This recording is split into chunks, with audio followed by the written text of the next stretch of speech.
Olá, Sônia Blota, muito bom dia a todos. Eu trago aqui como destaque de uma semana que antecede o fim do ano legislativo, né? É um ano eleitoral, a turma já está arrumando malas, etc., para fazer campanha e o ano de 2024 já era, né, do ponto de vista legislativo. Mas ainda tem coisas para acontecer, inclusive esta semana, como, por exemplo, um depoimento que pode ser transformado numa espécie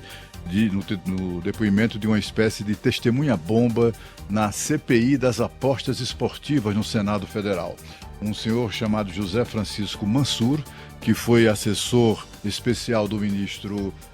Fernando Haddad, ministro da Fazenda, e responsável, esse assessor, pelo texto que criou e estabeleceu regras para as apostas esportivas no Brasil. Pois bem, esse senhor foi convocado para depor na CPI das apostas esportivas para contar o que sabe sobre uma denúncia que ele fez à revista Veja meses atrás,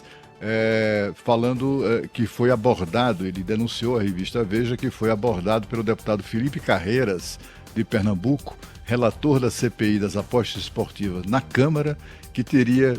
exigido 35 milhões de reais de propina em troca de ajuda e proteção.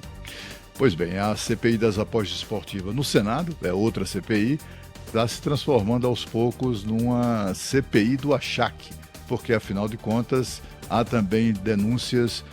citadas na reportagem também pelo senador Eduardo Girão, do Novo,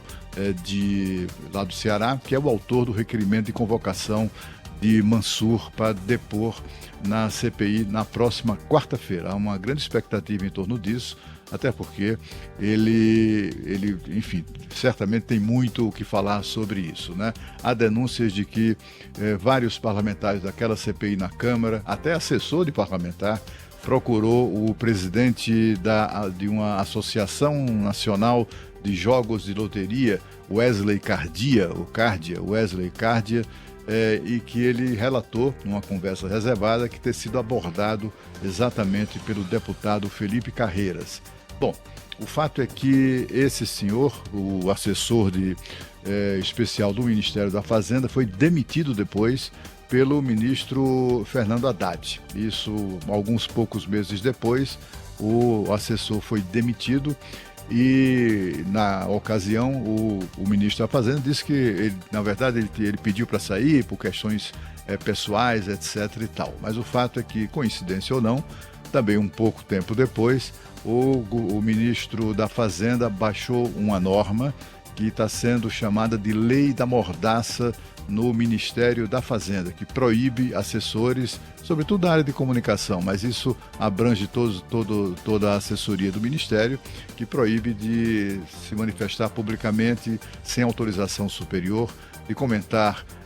fatos que estejam em deliberação ainda no nível de deliberação no Ministério da Fazenda, enfim, proíbe todo mundo de falar tudo. Foi tudo muito estranho, porque, afinal de contas, assessores dessa área da Fazenda, não só do Ministério em si, mas de órgãos vinculados, como, por exemplo, a Receita Federal, essa turma foge de imprensa, são todos muito discretos, muito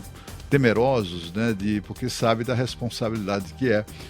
ou que consiste, né, todos os temas abordados no Ministério da Fazenda, e não pode suscitar nada que represente, por exemplo, informação privilegiada. Então é um pessoal muito cuidadoso. Ninguém entendeu exatamente de onde saiu a motivação do ministro da Fazenda de estabelecer lei da mordaça na área de comunicação, envolvendo imprensa, comunicação digital, marketing, propaganda, essas coisas todas. Mas agora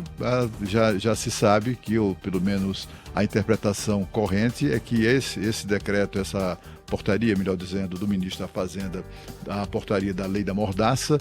foi inspirada exatamente no caso desse assessor que ele demitiu por haver denunciado, segundo se suspeita, né, no Congresso Nacional, por haver denunciado exatamente o achaque do relator da CPI das apostas esportivas na Câmara dos Deputados. Vai ser uma semana bastante movimentada nessa área, vamos aguardar para ver, está marcado para as 14 horas da próxima quarta-feira. Agora nós